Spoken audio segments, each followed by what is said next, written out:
Hello everyone. तो जैसा कि हमने लास्ट एपिसोड के एंड में देखा था कि सांग यूफेई को बताती है, लगता है डुलोंग केव के लोग मिलकर किसी बड़े से फॉर्मेशन एरिया को स्टार्ट कर रहे हैं। तो यूफेई उससे कहता है, ये सब तो मुझ पर छोड़ दो।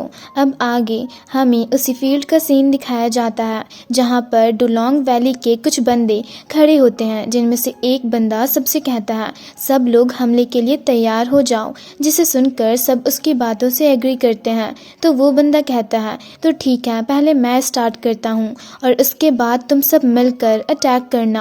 और फ्लूट बजाने लगता है, जिससे एक स्ट्रॉन्ग ऑरा रिलीज होने लगती है और दूसरी तरफ उसके फ्लूट बजाने से यूफेई को चारों तरफ से बहुत सारे इंसेक्ट्स घेर लेते हैं और उनकी ओर अटैक करने जाते हैं। जिसे देख यूफेई कहता है, विंड इनफ नहीं थी मुझे चोट पहुंचाने के लिए, तो अब ये सब और एक फर्नेस जैसी सील्ड को एक्टिवेट करके उन सारे इंसेक्ट से बचकर वहां से जाने लगता है। ये देख दूसरी तरफ से वो बंदा कहता है, ये चू यूफेई कितना पावरफुल है। और ये कहकर वो बंदे एक साथ मिलकर 5 पॉइजनस स्पिरिट टेक्निक का यूज करते हैं, जिससे यूफेई के फर्नेस जैसी सील्ड को आगे से एक पॉइजनस ड्रैगन स्पिरिट घेर लेता है और उस पर काफी पावरफुली अटैक करता है। तभी एक पॉइजनस फ्रॉग स्पिरिट भी वहां पर अपीयर होती है और यूफेई के शील्ड के ऊपर जाकर बैठ जाती है, जिससे यूफेई के शील्ड पर काफी स्ट्रॉन्ग प्रेशर पड़ने लगता है। तभी वहां पर एक एक करके बाकी पॉइजनस स्पिरिट्स भी अपीयर होते हैं और वो सब एक साथ मिलकर यूफेई पर काफी पावरफुली अटैक करते हैं, जिसे दूसरी तरफ से डुलोंग वैली के बंदे देख काफी खुश हो रहे होते हैं। जिनमें से हमें एक बंदे की आवाज सुनाई देती है जो यूफेई से कहता है, अब तुम्हारे पास 3 सर और 6 हाथ भी होंगे तो भी तुम इन 5 पॉइजनस स्पिरिट का कुछ नहीं कर पाओगे। जिस पर यूफेई कहता है, 5 पॉइजनस स्पिरिट, अब तुम देखो मैं क्या करता हूँ। और अपने धर्मा बॉडी को समॉन करके उन सारे पॉइजनस स्पिरिट को एक एक करके खत्म कर देता है और वहां से आगे की ओर निकल जाता है। जिसे जाता देख ली जिफान नानियों से कहता है, यूफेई कितना पावरफुल है, उसने इतनी आसानी से उन 5 पॉइजनस स्पिरिट्स को खत्म कर दिया। जिस पर नानियों से कहता है, चलो अब हम भी चलते हैं, और अपने पॉइजनस स्नेक्स के साथ वहां से निकल जाता है। ये देख बाकी सब भी उसके पीछे जाते हैं। वहीं दूसरी तरफ डुलोंग वैली के बंदे यूफेई की पावर्स देख काफी शॉक्ड होते हैं। जिनमें से एक बंदा कहता है, इसे हराने के लिए तो मुझे डर है, सेक्ट लीडर को भी इसे हैंडल करने के लिए अपनी पूरी ताकत लगानी होगी। जिसके बाद वो सब मिलकर एक स्ट्रॉन्ग मैजिकल सर्कल क्रिएट करने लगते हैं, जिससे वो पूरी जगह हिलने लगती है और सब उसे क्रिएट कर ही रहे होते हैं कि तभी यूफेई वहां आकर उस मैजिकल सर्कल पर अटैक करके उसे डिस्ट्रॉय कर देता है, जिससे एक स्ट्रॉन्ग एनर्जी रिलीज होती है और वो सब घायल होकर दूर जा गिरते हैं। तो यूफेई उन 5 से कहता है, तुम 5 ने मिलकर 7 साल पहले मेरे यूनहाई विला पर अटैक किया था। जिसे सुनकर एक बंदा उससे कहता है, यूफेई ये हमारी टेरिटरी है, तो आखिर तुम्हें हमसे क्या चाहिए। जिस पर यूफेई गुस्से से उनसे कहता है, तुम सब ने मिलकर मेरे फैमिली को बर्बाद कर दिया, तो आज तुम्हें उसकी कीमत चुकानी ही होगी। और जैसे ही उन पर अटैक करने जाता है तो डुलोंग वैली के सेक्ट लीडर उस पर एक ड्रैगन के जरिए अटैक करते हुए कहते हैं, मेरे ड्रैगन के यहाँ होते हुए तुम इन्हें यूं ही कैसे मार सकते हो।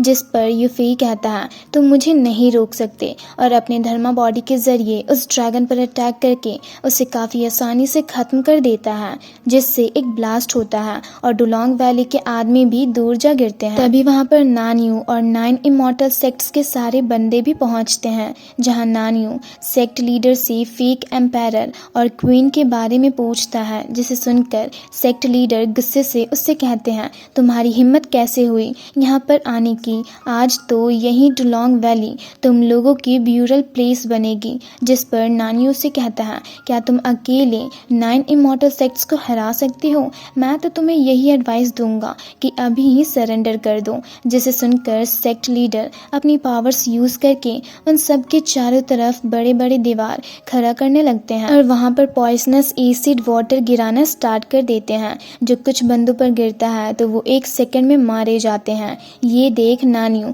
चौंक कर कहता है, अरे नहीं, ये एसिड वाटर तो बहुत ही ज्यादा खतरनाक है। तभी sect leader 5 poisonous palm technique का यूज करते हैं और फिर से एक ड्रैगन समॉन करके यूफेई पर अटैक करते हैं। पर यूफेई अपने डिवाइन प्लेट के ज़रिए उस ड्रैगन को ख़त्म कर देता है। साथ ही उसकी डिवाइन प्लेट एसिड वाटर को भी एब्जॉर्ब करने लगती है, जिससे डुलोंग वैली के बंदे मारे जाते हैं और 9 इमॉर्टल सेक्ट्स के बंदे बच जाते हैं। और धीरे धीरे करके यूफेई का डिवाइन प्लेट सारी एसिड वाटर को एब्जॉर्ब कर लेती है, जिसके बाद सारी दीवारें भी नीचे होने लगती हैं। ये देख दो बंदे आपस में बातें करने लगते हैं कि आखिर ये हो क्या रहा है। वहीं सेक्ट लीडर यूफेई को देख कहते हैं ये तो इमॉर्टल एनर्जी है। यूफेई अपने स्वॉर्ड के जरिए उन पर अटैक करता है, जिसे ब्लॉक करते हुए सेक्ट लीडर पीछे की ओर चले जाते हैं। ये देख नानियो भी उन पर अपने पॉइजनस स्नेक्स के जरिए अटैक करता है, पर सेक्ट लीडर उसे अपने वेपन्स के जरिए मार देते हैं। तभी यूफेई भी उन पर अटैक करता है, जिससे बचते हुए सेक्ट लीडर पीछे की ओर चले जाते हैं। और हम देखते हैं डुलोंग केव के एंट्री पॉइंट पर एक शील्ड लगा होता है, जिसके अंदर सेक्ट लीडर चले जाते हैं। ये सब देख 9 इमॉर्टल सेक्ट के सारे लोग काफी खुश होते हैं। तभी यूफेई डुलोंग केव के एंट्री पॉइंट शील्ड को तोड़ देता है, तो नानियो उसे सेक्ट लीडर का पीछा करते हुए अंदर चलने को कहता है और वो दोनों सेक्ट लीडर के पीछे डुलोंग केव के अंदर जाने लगते हैं। ये देख बाकी सब भी डुलोंग केव के अंदर जाते हैं। फिर नेक्स्ट सीन में हम डुलोंग केव के अंदर सेक्ट लीडर को जाते हुए देखते हैं। तभी वहाँ यूफेई और नानियो भी पहुँचते हैं। जहाँ नानियो सेक्ट लीडर के पीछे जाता है तो यूफेई भी पीछे से उनके पीछे जाने लगता है। तभी वो सामने फेक क्वीन मतलब रूबी के साथ नानियो को फाइट करते हुए देखता है। तभी नानियो रूबी के अटैक से घायल होकर पीछे की ओर जा गिरने वाला होता है,